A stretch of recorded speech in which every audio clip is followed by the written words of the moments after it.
termes de police française, je pensais avoir fait le tour de toutes les dingueries possibles et imaginables, mais en fait, ils ont encore réussi à m'étonner, ils ont encore franchi un step dans le grand n'importe quoi. Et ouais les amis, parce qu'aujourd'hui, en 2024, en France, tu peux te prendre une bonne grosse prune dans ta mouille pour manifestation interdite, même si tu es tout seul. Oui, tu as bien entendu, tout seul, et pas tout seul en mode pancarte et mégaphone, hein. Tout seul, juste avec tes fringues, voilà, tu passes dans la rue, manifestation interdite, une amende dans ta gueule. Et voilà, c'est comme ça en France. Bon allez, j'arrête de parler et je te laisse apprécier cette pépite ubuesque et kafkaïenne. Là, elle est verbalisée parce qu'elle porte une tenue palestinienne. Elle était seule, il n'y avait personne autour d'elle, elle était seule à attendre et ils sont allés faire un contrôle d'identité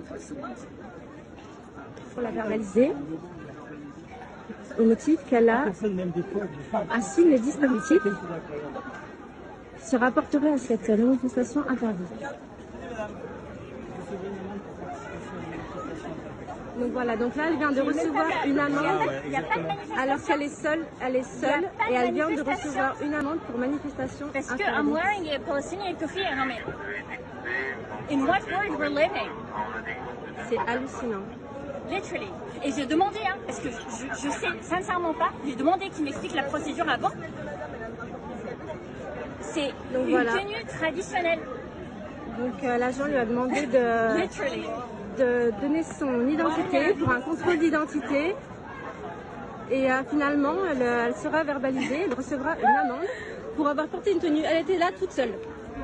Non mais franchement, tu verrais ça dans un film, qu'est-ce que tu te dirais? Tu te dirais, c'est pas possible.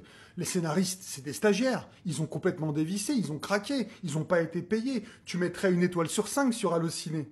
Bon alors, vu le niveau scolaire nécessaire pour rentrer dans la police, c'est pas sûr du tout que la volaille qui vient de verbaliser cette dame a une conscience très aiguisée de l'absurdité de la situation. Après, je veux bien leur laisser le bénéfice du doute sur leur faculté mentale, mais dans ce cas-là, je suis obligé de croire que, en réalité, y a Emmanuel qui a prévenu le ministère de l'Intérieur, qui a prévenu les préfets, qui a prévenu les commissariats, qu'on ne laisse rien passer sur les opprimés du royaume de David.